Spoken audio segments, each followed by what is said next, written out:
everybody, to another wonderful and fabulous,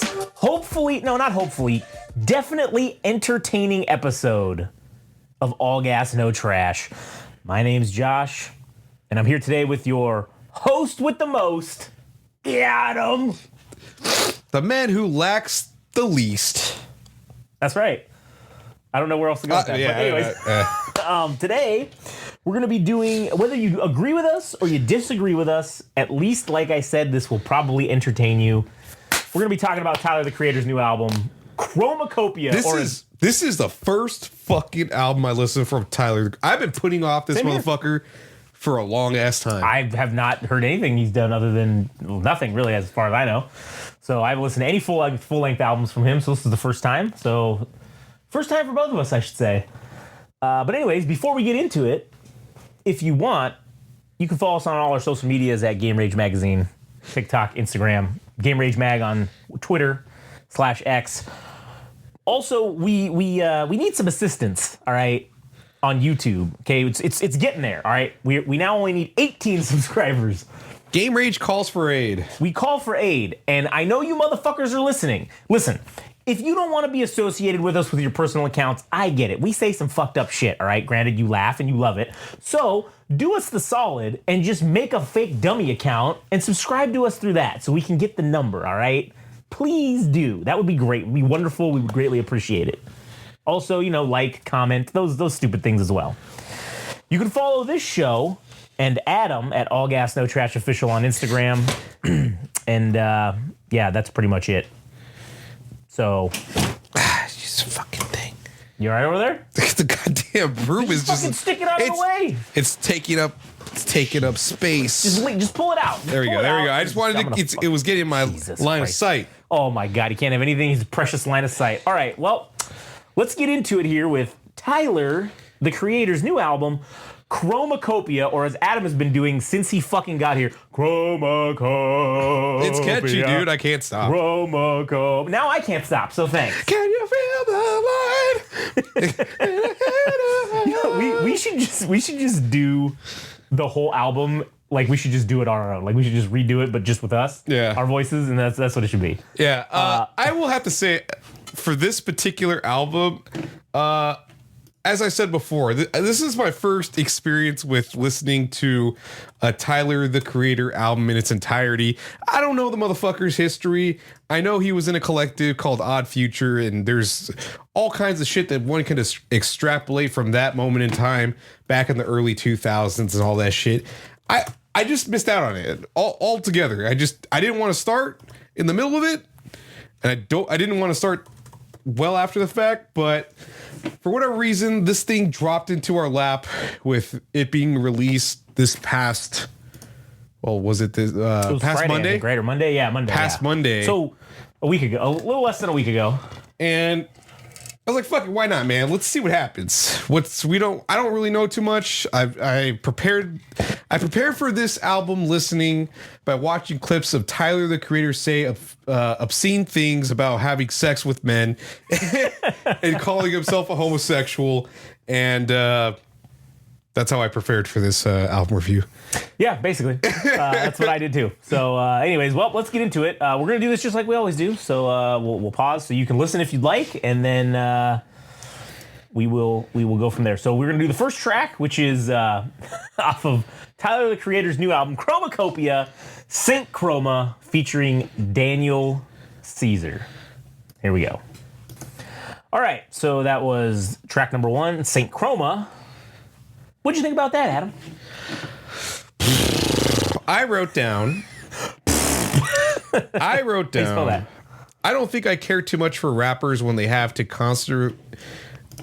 constantly remind people that they're exceptional, especially within this song itself, where you hear somebody that's presumably acting as Tyler's mother, or this monologue that she gives about her son being exceptional, that he shouldn't dim his light for other people and shit. And I wrote down the weird theremin sound adds to the black and white aesthetic of Chromakopia. It reminded me, well, because this thing's presented in this grayscale with like a beige tint to it. Because there's music videos that are in relation to this album being released that I thought was interesting. It feels like a throwback to old black and white movies. Maybe the theremin is a callback to old time horror movies, tying to the creation of the Saint Chroma character. At least that's what I had written down. The chorus is so good, and I love that part where the whole choir or the whole choral aspect or the chorus when can you feel the light? Man, I can't stop singing that shit ever since I heard that shit. I'm like, this is such a great fucking intro. This is an excellent hook for the first track to reel you in. And there was a part, what was it? Do I keep the light on or do I bow out gracefully? I had written down, do I keep well, at least this is what I come to as far as a conclusion for that specific line is if Tyler, the creator, should continue making music for people or should I quit while I'm ahead? Because this whole album feels like it's centered around the idea that this dude is starting to reach a certain age where things are happening for other people around him, getting married, having kids, and he's... there's a window. I don't know if there's like necessarily a window for when people can do that because men can technically have kids. Yeah, till we're dead. Yeah. But, for him, it's like, well, I've already chosen this path. And I'm also extremely selfish. And I see all these people doing all these things. And I don't know if I'm mature enough to do that shit. But I don't know. It's just kind of like examining this point in his life, but also dealing with the state of being a celebrity. So what did you take away from this song? That Chromakopia in the light of that was fucking great. All right. That was fucking great. I enjoyed that. All right. Not gonna lie. Most of this song was it's your typical fucking like, fuck all these motherfuckers. I'm fucking whooping everybody's ass. I'm better than everybody. But there were a couple of lines in here that I thought were fucking... There was one line in particular that I thought was pretty fucking hard. And that was, give a fuck about tradition. Stop impressing the dead. Man, that's great, man. Because it's like, who gives a fuck about what other people think, the traditions of the past? These fuckers are dead. Why can't we do our own shit and do our own thing, right? That's kind of what I got out of that. Yeah. And then also, there was this thing where he said, P said I could do it too. And boy, did I believe him. Now, who's he talking about here? I don't know who P is. Could he be talking about P. Diddy? No. Could he be talking about Master P? I don't know. Is he associated with any of those guys? I don't know. I'm just curious. I have no idea. I just figured, for controversy's sake, we should throw that in there. I don't know. Can you feel the love? And yeah, that was great. I don't know. I just thought overall that lyrically, in general, it was a little weak. There were some hard lines, though. Like I said, there was a couple hard lines, but other than that, there was one about he was talking about gratitude, and it sits under the hubris that's on his sleeve or whatever. Like that was pretty good because it's like basically saying, hey man, like this is what I show everybody, right? Hubris. I'm arrogant as fuck, right? But I also underneath there is a layer of gratitude, right? I thought that was kind of cool, but I don't know. This track was a good way to open it. I felt like it was a good, like you said, it was a good hook to get you into it and to get you fucking rolling. And I was like, cool, all right. Well, this ain't gonna be AIDS. This will probably be decent. So let's continue on, I guess. So I kept listening instead of telling you to go fuck yourself. Anyways, all right. You got anything else about that song? Nope. All right. Track number 2, Ra Ta Ta. All right. This is Ra Ta Ta off of Tyler, the Creator's new album, Chromakopia. Chromakopia. All right, that was Ra Ta Ta. What'd you think about that? So there were quite a few songs in this album that I felt I wasn't too keen on, and Rat-Ta-Ta was one of them. I didn't really write too much. I had said that didn't really care for the song, don't have any clue what it's about. Might be about making it, as in reaching celebrity and fame and all that shit and making tons of bags. And all the things one acquires as a star. Tyler, the Creator, discusses his past of growing up in LA, talks about Odd Future, and this was the song that he talks about Kendrick Lamar. Doesn't do drugs, because there was like some line where he says, Coke is not my father. Coke is not my father, but we're twins. Oh yeah, me and Crack don't share daddies, but we really twins. Yeah, I don't know if that implies that Coke is not his master, but people get high off both of them. That's the way they're siblings. Yeah. Is that people get addicted to Tyler and Coke. Yeah, this was maybe this is gonna be reading into it too much, but I felt like the song was about like kind of doing drive-by on the entertainment industry, because he pops this line here about like doing rat-tat-tat-tat-tat, bitch, I'm stepping on the gas, right? So it's like ta-ta-ta-ta-ta, and then bam, we're getting out of here. But there was this line, he said it right here. Crib so damn big, I need a diaper and a sippy cup. That was fucking great, man. That was a great fucking line. That was probably the best line in this fucking song. Do you think you didn't like this song because there was a lot of N-words in this song? Did that turn you off at all? No, nah, because it's just like one of those boisterous songs about I got racks on racks. Yeah. Actually, let me see. Maybe this isn't the one that I'm thinking of, but let me just take a quick. I will say this too: as someone, I mean, listen, I'm a fucking white ginger, all right. So I've listened to literally hip hop and rap since like the early '90s. So I don't think that this bothers me, like that bothers me, because I've heard people say, like, I was looking around on this real quick when I was looking up something for this album, and people were talking about how the gratuitous use of the N-word, and I'm like, dude, who gives a fuck? He can say whatever the fuck he wants. Like, what does that matter?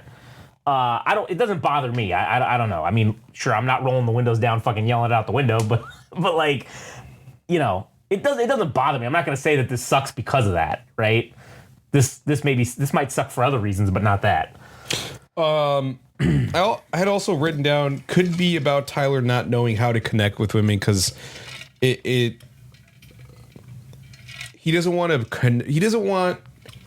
any woman that doesn't have her shit together, because it's like said numerous times that he doesn't want anybody that's just anybody. He wants like somebody that's going to be a solid partner for him.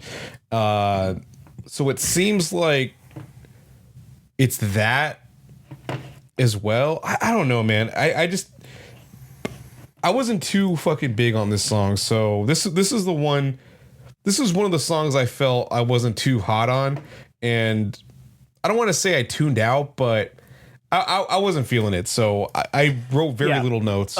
This one also was kind of cool. I don't remember exactly where, but okay. So there was a point in these first three songs where I couldn't tell where the songs began, right? But it wasn't a bad thing. It was like they seamless. blended perfectly, transitioning into each other. Yeah. Which I got to give them props for that. That was really fucking cool, especially with the lyrics. At the end of this song, he talks about being paranoid, and then the next song is called Noid, and it's all about fake and fucking paranoia, which I thought was kind of fucking cool. But anyways, we'll get into that. You got anything else more about that track? No. All right. So the next track is Noid off of Tyler, the Creator's new album, Chromakopia. All right, that was Noid, Chromakopia. What do you got to say about that one? Let me check my fucking notes. He's checking his notes. A song about the perils of being a celebrity, can't do anything in peace or someone knowing about it. Talks about people invading his home, people being weird and creepy. His mother is featured prominently on this album. It reminds him to keep his shit close to the vest. I thought it was Black Sabbath, the sample that was like heard in the background. Mm-hmm. The Bennett. Yeah. I thought it was like War Pigs or some shit. A little bit, yeah. But it's like some else. Zambian or was it? Is it Zambian or Nambian? Let me pull it up. The sample that was used for let me see. I'm sure I could look it up. Watangozi. That was the word that I looked up because I was trying to figure out what it meant. It's Watangozi, a man who dresses himself up to attract women. That's Zanzibar. I don't know how the fuck. What is that? Zanzibarian? What do they speak in Zanzibar? Language of Zanzibar is Swahili. The chorus leans on Niza Kupwango and Nganzu. 1977 track about the Zambian band Ngozi family.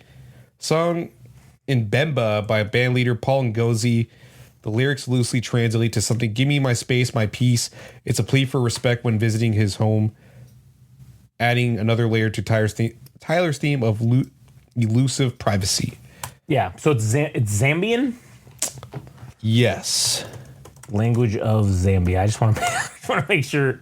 Oh, great. Thanks a lot, you fucking internet. The official language is English. All right? It says Nyanja and Bemba are the main local languages. So it's like a regional dialect. Yeah, regional dialect of what though? I don't know. Anyways, so yeah, that's where that's at. So all right, this song I thought was interesting. Like I said, the main takeaways from these first three tracks was the way they kind of. They were different from each other, right? It wasn't the same shit going over and over again in terms of like the beats or whatever. You know how like some of the shit we've been talking about recently it's like it just repeats itself. Lyrically, they were varied enough to where I didn't fucking tune out. You know, granted, a lot of the first song or two was about how I'm fucking great and is your typical hip hop like rap type shit. This one was a little more focused on like. This dude's slowly losing his mind, like, because he's got this fame or whatever, and his paranoia is literally fucking coming to get him. Like, it's like, oh, I gotta look over my shoulder. I gotta look over this. Oh, God, everybody's coming for me. Ah. Yeah, I wonder how long that's going to be a subject that continues to be tackled by, I guess, numerous artists, whether that's people that make music or celebrities. I don't know how much I care for it. I agree. It's kind of like it goes with the territory, right? Like if you don't, it's expected. If you don't want to if you don't want to fucking be famous, then don't be famous. All right, it's pretty simple. Well, I mean, they don't ask for it either, but yeah, you do. If you want to be a rapper, okay, you know that this is what's gonna happen. Yeah, you do invite yourself to that because you're signing up for it. Yeah. You lose, and that's the trade-off. If you want to make millions of dollars as any kind of celebrity, you don't get any privacy anymore, man. I'm sorry. You just don't. You just lose out on your privacy. Please respect our privacy. No, bitch. We've paid millions of dollars for your shit. You don't get to have that luxury anymore. I'm sorry. That's just how I feel. Just like with this. If Game Rage fucking blows up, yeah, I don't get privacy anymore, all right? I totally cool with that. Because I'd rather have the money, all right, and being able to do whatever the fuck I want. And I don't care. So that's me. But anyways. I like how he reminds us that he was 19 when he became famous. I'm like, okay. Yeah, thanks, asshole. Thanks for reminding me. Thanks for reminding the rest of us that we're fucking failures. And we're in our late 30s, or mid to late 30s, and we're fucking nothing. So thanks. Yeah. Anyways, all right, you got anything else about this one? Nah. All right, next track, Darling I. Tyler, the Creator, Chromakopia. Here we go, Darling I. Track number, was 4? Yeah, track number 4. All right, that was track number 4, Darling I. I like how it just opened up with, whatever you do, don't ever tell no bitch you love her. Yeah, that was great. If you don't mean it, don't tell us. And I will say, that is fucking good advice, all right? Now, granted, sure, it was said in probably an extremely crass fucking way, but that's my style, all right? That speaks to me. Yeah, don't tell some girl that you love her if you really fucking don't, because it's just going to cause you problems in the end. Yeah, but it's like a bit of irony, because talking about later in the tracks when he's... I think it's the very last song when he's talking... It's the song about him and his mother and how his mother kept his father out of the picture... that he might perpetuate that because his mother was telling him, you know, don't tell no bitch you don't love her. And then especially if you have a fucking kid with her, like she's going to come after you with wanting your money. So it's like he also isn't helping that situation. Yeah. Because he was told as a youngster, right, as a young lad that, well, anyways. Well, no, so like this... There is a song later. I don't know if it's the next one or I don't remember exactly which song it is in the order, but there's a song that he talks about basically having like a one night stand with this chick, right? And this song is talking about love, and he's in love or whatever, but he doesn't know if he wants to sign on the dotted line. He makes some sign about that. I don't know if I want to fucking like get married or. He talks about marriage as if it's like he literally calls it bondage, right? Like it's some sort of like, oh, you're literally handcuffed or whatever, and. And then in the later song, like I said, he goes on to talk about having this one night stand with this chick and how essentially fucking is like, because that's the whole song or whatever is about fucking this chick on this like one night stand and how now he has these new kinks because because of this chick or some shit. I don't know. He wants to lick feet or do whatever the fuck it is. But now when it comes to marriage in this song, he's kind of like, I don't know, I can't really do this. But and he's saying like how no one fulfills me like music does. That's like a line that he says in here, and it's just kind of like, all right, like, you know, I get it. And again, it's like, I don't know if it's hypocritical or if it's schizophrenic. I think it's probably schizophrenic, which I think is kind of the tone of this album. I feel like it kind of like, I don't want to say it contradicts itself, but he's talking right here about how like, oh, it's not just shit, just sex and everything's different. But then in a later track, he's literally talking about, oh, it's all about the fucking like, I don't know. But I mean, this song wasn't terrible. It was okay. I like you said, it's like that 1930s, like that black and white kind of movie shit. That is what this whole thing so far reminds me of. It's very much like that. And I mean, we're gonna get to it later. There's a track that it's track number 8, but we'll get to that later when we get to that one. But anyways. I think so. What I had written down, it wasn't much, but I did end up liking this song. I think my favorite part is when he's comparing relationships to car brands and that he can't commit to any of them. Yeah. Women or cars, like car brands. You know, he likes having his fucking way. He likes picking what he wants. He likes being able to go on his whim and do what he wants to do, you know? And it seems like the gist of the song is that he likes living the bachelor lifestyle until he got a gray hair and maybe realized he should settle down. But the bottom line is life is good for him and he's going to enjoy this ride as long as he can. Yeah. And I don't know if it's ironic, but it's funny. Like for men, it's different than it is for women, right? Like we get our first gray hair and can decide, oh, we can settle down, right? But women have like maybe until they're like late 20s when they got to figure shit out or else you might be forever alone. Like, you know, your best years have been used up and now you're fucking, you know, you're out. So anyways, all right, let's go to the next track. Shit, what happened to my track list here? All right, next track, we got Hey Jane off of Tyler, the Creator's new album, Chromakopia. Hey Jane, track number 5, I believe this is, right? Yeah, track number 5. All right, we're back. Track number 5.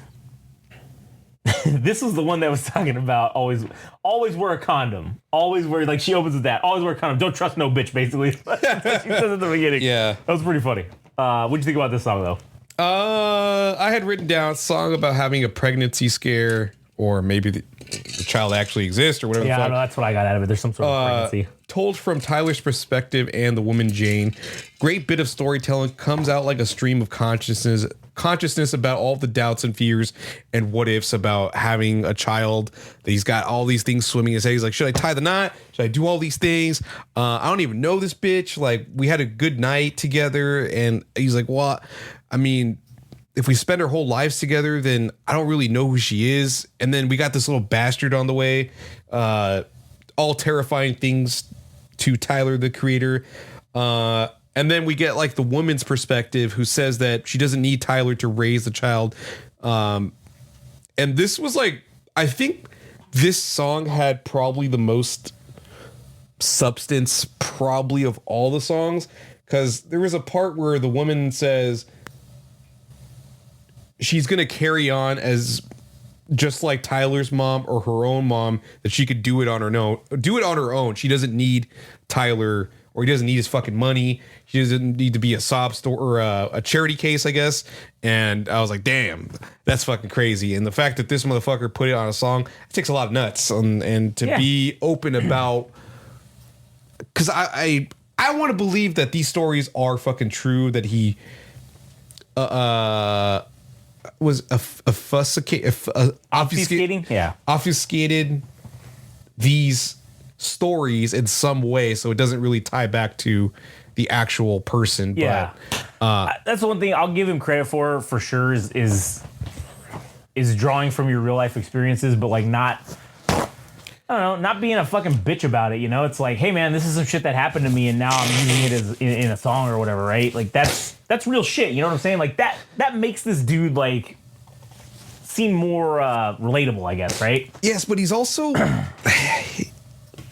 he talks about how awesome he is, but he's also equally shitty because he's immature, that he doesn't want to settle into being a father or whatever it might be to indicate a sign of maturity, right? Yeah. That he's also pushing that off. But he's like, oh, look at all this great shit I'm doing as fucking Tyler, the Creator, the rapper. Yeah, and what's cool about that is, listen, us as millennials, we're like I don't know, man, we're like the weird generation that like, I think the boomers grew up too fast. Like they didn't get a childhood, right? They grew up basically sans a legit childhood or whatever. They grew up like too fast.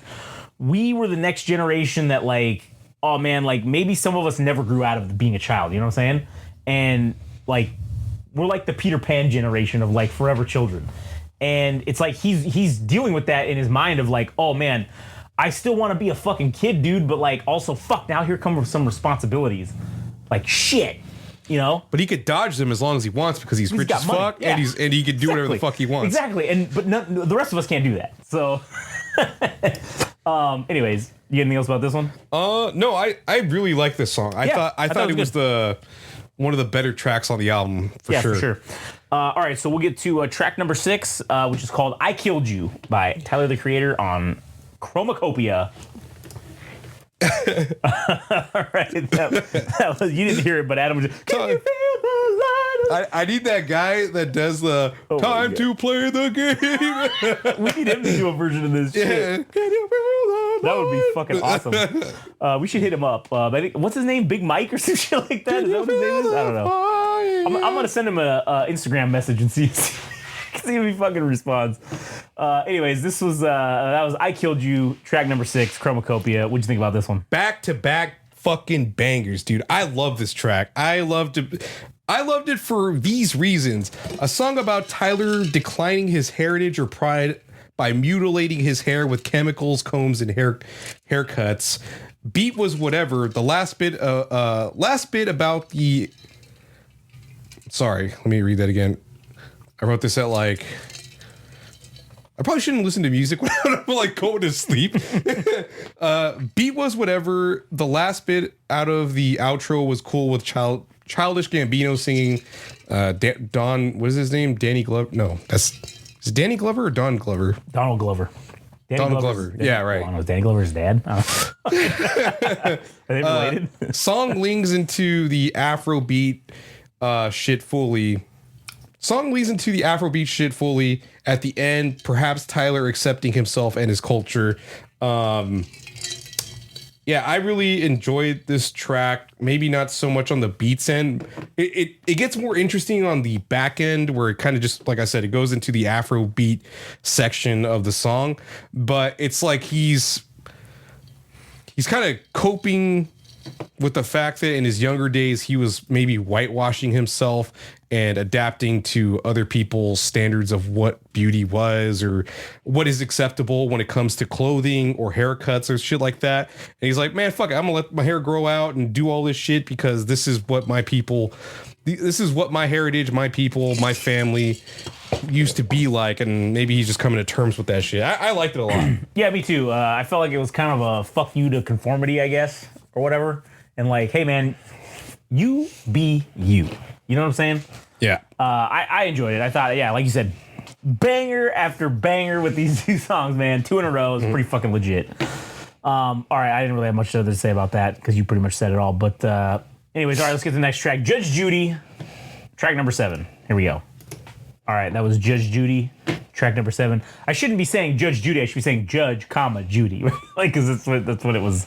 It was meaning. But what'd you think about this one? I also like this track. I thought it was another song with a great amount of substance to it.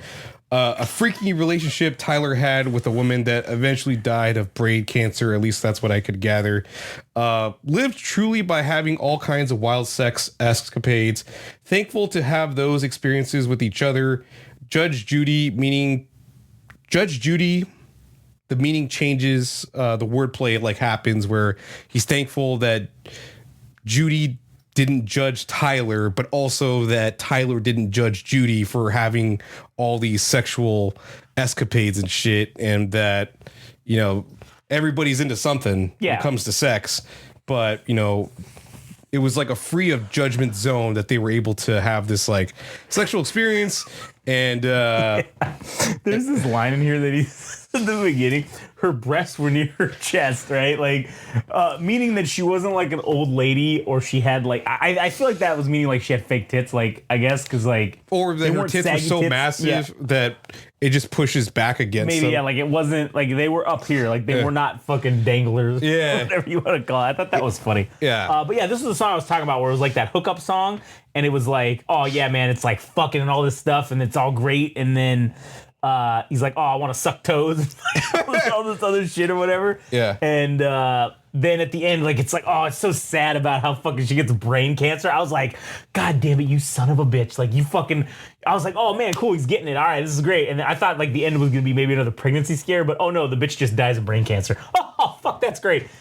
P.S. Thanks, Judy. He says at the end, like, I'm wishing you the best. P.S. Thank you not for judging, Judy. And then he just goes, damn, like she's dead. Like, it's like, she's fucking dead, yeah. That sucks, man. He put this on a song, dude. Yeah. It's really wild. It's wild, and like, again, respect, like props. Like, also, again, going back to the not wanting your private business out there, you can't say that if you then do it, right? You're doing it to yourself. But again, still props nonetheless, talking about this shit that happened to him. You know, I mean, I fucking give him respect for that. And also, it kind of, I know like sex is featured in hip hop and like rap lyrics and shit, but it's talked, in some cases, it's talked about in a explicit manner that's almost too in your face. And for this, it's more like, this feels like it kind of destigmatizes that subject. Yeah. And makes it like, you know, it was a enjoyable experience for both of them. Yeah. And it's like a memorable moment within their relationship. And he's like, fuck, man, I lost somebody, and, you know, I didn't get to know them that well, and then they fucking died. Like, what the fuck? What the fuck? Like, it sucks, man. All right, let's get to the next track. Track number 8, Sticky, off of Chromakopia by Tyler, the Creator. Here we go. All right, that was Sticky. Track number 8. This was the song that I felt like this is like your fucking single top 40. Like, this is your typical hip hop, like, rap song. I felt like it was very different from all the rest of the shit we've heard so far. Whereas that other stuff was like very 1930s, kind of alluding to that like black and white shit. This was like kind of, I don't know, I feel like this was like modern-ish, like hip hop, right? And this was like, oh, this is your track that sucks these assholes in that like this shit. And this is like for your normies, for your NPCs. This is the shit to get. You say, hey, okay, I don't know what record label he's with or what fucking who he signed with or whatever, but this is like, okay, cool, hey, record label, this is the one song I'm gonna give you that's not part of my like artistry here, and I'm just gonna fucking like, I'm gonna make this shit for the asshole masses, and then yeah, we'll get people to buy this album, and then all the people who came in because of this song are gonna be like, I don't get the rest of this shit. Like, that's what I feel like. This song felt so out of place for what was already happening in the album. Yeah. Well, I guess not entirely, but it felt disjointed from the rest of the tracks that all kind of felt synonymous with one another, but there was enough variance that they didn't feel like they were blending in with one another. Yeah. But this is like a track that I personally, I don't know if this was the one that I hated the most, but I wrote down, didn't care for this track. I got the idea that it was maybe about defending yourself against other people, your art, and yourself. Some artists are built to last and others are meant to fade or have fleeting popularity. Yeah. I think he says it at the top. It was like the very top that ninjas popping off and nigga. I already said it. Niggas stepping on the gas. Pop that shit like I'm popping some gum. Who the fuck you talking to, ho? I ain't the one. I ain't the one. As if like saying that there are numerous rappers that come and go Yeah. that pop off, and then just as quick as they rose, they fucking disappear. Yeah. And, here Tyler the Creator is still standing on his legs. Yeah, and this was one of those like feature songs. Like you had Glorilla, fucking Sexy Red, and you had fucking Lil Wayne on the song. Surprisingly, I didn't even know. Yeah, he was still active. Yeah, well, listen, I like Lil Wayne, but like you had all these fucking dudes on this song. This, like I said, was. Again, Lil Wayne doing his Lil Wayne shit, saying Tunchi. That's like his fucking catchphrase. Like, yeah, okay, I get it. This is your song that sucks the assholes in and lets you make the rest of the art that you want to do. This is the one song you got to sell out for, right? This is your giveaway song. This is the song that like mad features. Yeah. N-word bombs dropped every 5 seconds. Yeah. And it's and again, it was just so drastically different from all the shit that was previously before it. Like you said, I was like, God damn, that's what made me be like, oh, this is for sure the song that was like the record label said, hey man, you turned in these 13 songs. We need you to do a song that's for the masses because I don't think people are gonna get this shit. And he was like, fine. So he came up with this song. Oh, hey, we called Glorilla and Lil Wayne and they said they'd be down and maybe we can do something for us. And he's like, fine, I'll give you, this will be the single. You can fucking throw it out. I don't give a fuck. I kind of feel like that's what this was. I don't know, maybe I'm wrong. But it was just, again, so drastically different. And it was just your top 40 fucking like, this is going to be on fucking Power 106 or whatever the fuck the local hip hop station is that we have out here. And not that that's bad, but I guess you got to do that. You got to do that to get people to buy your shit. I feel like this shit felt like a throwaway song. I don't. Yeah, it was. I agree. I don't think it was a. But this was the single feature. This was what they played at the listening event on October before the album came out. This was like the first song that they threw out or whatever. Fuck, I would not consider this a single. I felt like this was one of the worst tracks on the album. I agree, but again, this is typical modern 2020s fucking hip hop, and it's just that shitty fucking, what is it, like that? I don't even know what you call it, but this is like for the normies. That's what this was, I feel like. And I didn't want to judge it too harsh because, like, again, the album then goes back to like the shit that it was right before almost. So I think the good storytelling. Yeah, the good storytelling. That's why I think this one was the throwaway that they were like, okay, we need to give something for the NPCs to listen to and move on. Plus, we already got something about, I think it was track 2 or track 3, Noid, that talks about the perils of fucking being a celebrity, that you're gonna have people coming after you and shit. And but this was the one that went the hardest. Yeah, where Tyler kind of shows his more aggressive side. But whatever, I didn't care for this track. Yeah, it was whatever. Anyways, all right, let's go to track number 9. Take Your Mask Off. Tyler the Creator, Chromakopia. Here we go. All right, that was track number 9, Chromakopia. Track number 9. Take Your Mask Off. On Chromakopia. Yeah, there you go. All right, what did you think about this one? This was my favorite track off the album. Tyler the Creator taking a jab at himself and his life, and within this song, other stories told about people living their lives as well. One being a preacher that is living as a closeted homosexual, and a married woman that sacrificed her own life to be a mother and now questions what she could have been beyond her own current life. Tyler possibly illustrating that he has no more answers than the next person, and he's also like everyone else, just with more money and fame, that he can't figure out his shit more than anybody else, even though people look up to him or see him as a mentor or whatever the fuck it is. Or even inspiration, but he's like, man, I don't have any fucking answers. I don't have any more fucking answers than the next person. Yeah. And it's just basically saying like, hey man, just take off your mask. Like, just be you. Quit being a fucking fake asshole, That's what I really liked about this song. And this was number 1 or number 2 for me off the album for sure. Anyways, you pretty much said, I agree with pretty much everything you said, so that's good to go. All right, you got anything else for that one? No. All right, so let's fucking get into track number 10, Tomorrow. All right, that was Tomorrow, track number 10 off of Chromakopia by Tyler the Creator. What'd you have to say about this one? Wait, what track are we on? 10? 10, yeah. Tyler realizing he's not getting any younger, his mother pressuring him to have a kid. So this was the track where it's like he's starting to, survey his surroundings, and he's like, man, I'm getting kind of fucking old. All his friends are getting married and having kids.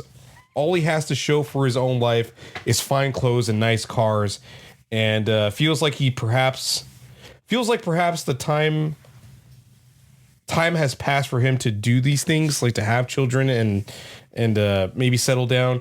But ultimately, he decides, well, fuck, I'll worry about that shit tomorrow. That's a problem for another fucking day. I'm gonna cope with reality by buying more expensive clothes and more and more expensive cars. Yeah, I like how she refers to a grandchild as a little dookie booty. Like that was fucking great.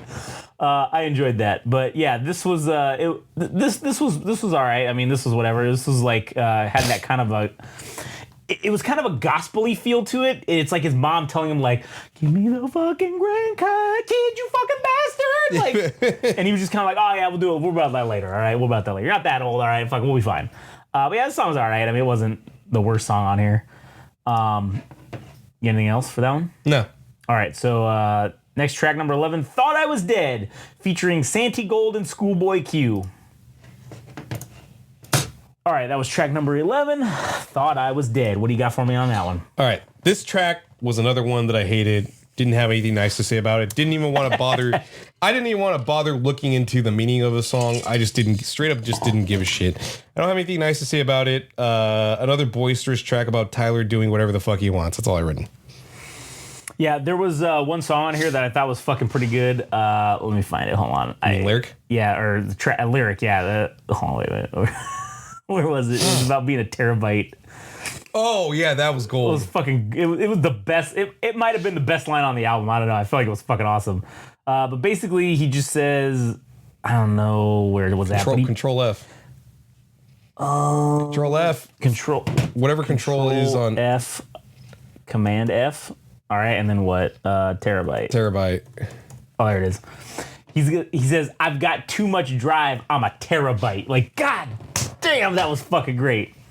That was a hard fucking line. But yeah, I didn't. Oh, and then there was another one that was he was talking about, like, here we go right here. It was this one. 5 a.m, I be hating on shit. 10 in the evening, I be hating on shit. 10 years later, might have changed my mind. I'm a fake ass bitch. Don't kill me. I'm a hypocrite. Ain't real. Really. I'm a big troll. I'm silly. Like, that was fucking cool. Like, it was basically just saying, like, oh yeah, man, I've been hating on shit all day. And then, yeah, maybe 10 years later down the line, I'll change my mind. I know I'm a hypocrite. But fuck you guys. I'm a troll. Fuck you guys. That was like the Game Rage slogan right there. Like, I was like, hey, that's pretty great. I like that. But anyways, that was that. I didn't ask for this shit, but at the same time, I'm a fucking troll, and I invite myself to problems with other people. Yeah, exactly.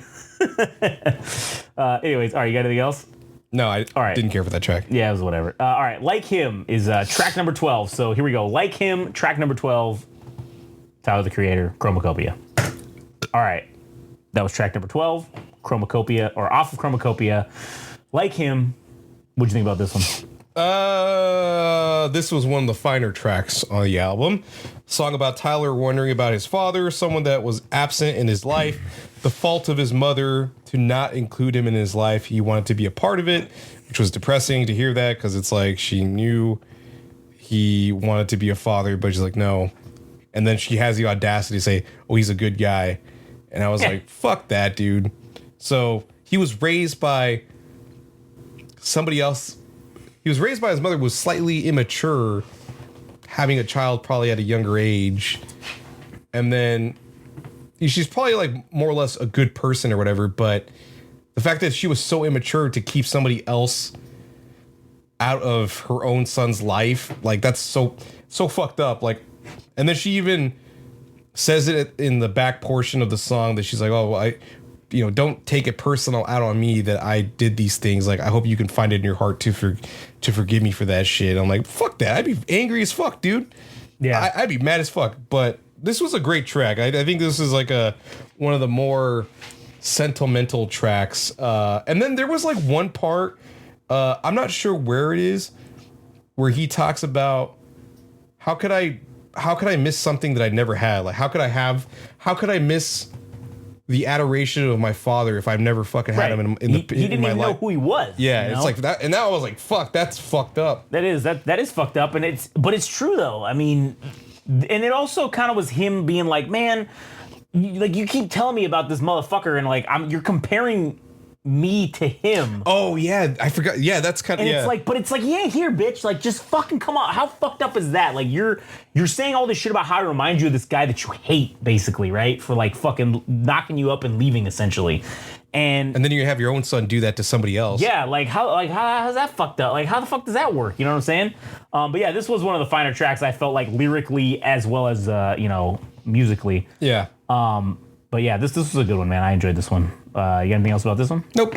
All right, so we're getting towards the end here. Track number 13, Balloon. Here we go. All right, that was track number 13 off of Tyler, the Creator's new album, Chromakopia. What'd you think about this one? I didn't write anything for this one. Don't care for this track either. Right. That's all I'd written. There was some shit that he said about the swamp bitch in this one. Hold on, let me find it on here. Swamp. Oh yeah. There was this fucking like the talking about the swamp bitch or whatever, right? I thought some of that shit was hilarious. There was where was it? It's not here. It was a little lower than that. He says, "I air this bitch out like a queef." I'll send your ass back to the streets. Like, that was fucking great, man. And then he sends her with his clothes, his LaFleur, yeah, with his whatever. LaFleur, and he gonna eat this pussy up because he's sweet. Man, that was funny. And then there was a thing. Oh yeah, she says, "I'm 5'2", A-cup titties. I don't need you because I already fucked me. Like, I already fucked myself, so I don't need you. I don't need a range when I got an airboat. I don't need a plane because the airboat float." Out in New York, walk around bare-toed. I don't need a passport. I'm a swamp bitch. Oh. Like, that was fucking great, dude. Like, I thought that was awesome. That was the best. That might have been the fucking funniest lines on this whole album right here. Like, that was fucking hilarious. I don't know if it was intended to be hilarious, but but then she was talking about there's this thing about like, airing out these DL people that are in the closet, like these dudes that are like down low N-words. Yeah, like not like they're gay, but they're not out there, right? Like, I'm gonna air these dudes out and let them know what's up. Like, I'm gonna let everybody know. So I thought that was kind of funny too. But again, and that's the other shit that's like alluding to the Diddy shit. Yeah, the Diddy shit or whatever. I feel like. But anyway, yeah, that was fucking funny. Or were you gonna say something else? No, that was it. I just thought that was no. funny. I mean specifically about that part where he's like, I'm gonna get after these closeted N-words. Yeah, because there was another thing that I said at the beginning where it was like, I need some PETA for this pussy. They want the croc print. Like, again, talking about that swamp shit. Like, that was hilarious. Being like from fucking the Florida swamps or whatever. Like, that just was funny. But that was pretty much it. All right, here we go. Last track. I Hope You Find Your Way Home. Track number 14, the final track off of Tyler, the Creator's new album, Chromakopia. Here it is. All right, that was Tyler, the Creator's Chromakopia, final track, number 14. I Hope You Find Your Way Home. What'd you think? This was a cool track because it seemed to take ideas that were presented in previous tracks and kind of summarize it here in the last 14, or rather in track 14, the very last song of the album. Yeah. And then it also... So I don't really know much about Tyler, the Creator, and his sexuality, but it appears that he's... I don't know. I think he teases that he's bisexual because I think at the very end of somewhere in the lyrics, he says, I'm that ninja and I'm that bitch. Like, I don't know if that implies that he's saying that he's kind of into both or something. Yeah, I mean, that's kind of like what I think he's getting at, which, whatever, man, to each his own. Like, people like what they like. I kind of felt like I agree with you. I think this was a great way to kind of sum up the whole album. I felt like this was a good way to end the album. I felt like it kind of was just like a nice little fucking outro, I guess is probably the right word for it. I enjoyed it overall. This album had some fucking I feel like each song had some great lines in it. You know what I'm saying? I mean, it wasn't lyrically gold every single line, which, I mean, you can't expect that. That's just fucking unreasonable. But at the end of the day, I feel like this album was pretty good. What would you... Did you have anything more to say about this song specifically? No. No, I didn't really have anything additional to say. I just said that it was neat that he brought back some of the ideas that were presented in throughout the earlier album. tracks, Yeah. and then he kind of summarizes it here and says, that he revisits that theme about finding your light and like. I hope you find your way back home, implying that I hope you find your true self or get back to who you think you are or know you are, because I did or whatever. And that's kind of like a life lesson within the album itself that I feel like that's what the album was kind of working towards, but he was kind of sorting it out in all 14 tracks. So I'm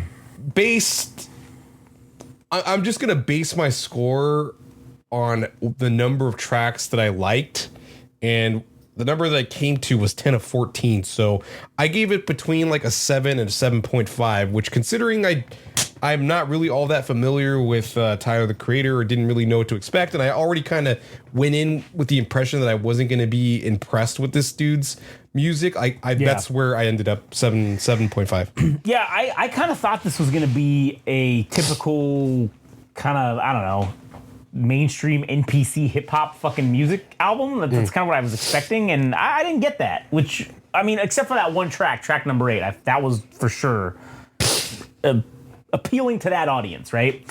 I felt like this album was like a solid 8 for me. It was for you, huh? 8. Oh, it was shit. A solid 8.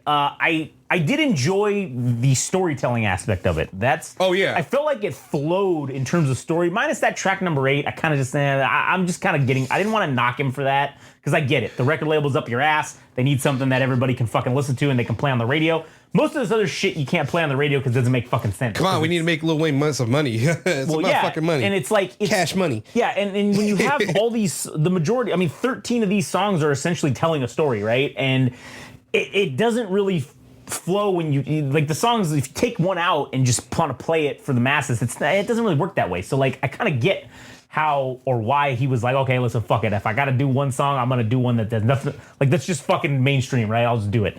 And maybe I'm wrong. I don't know if that's the reason behind it, but that's kind of what it felt like. So I like I said, I enjoyed the album for the most part. I was in that 75 to 80% of the songs, that 10 to 11, tracks that I enjoyed. So I can give it, I could say that, yeah, like this was a solid 8 for me.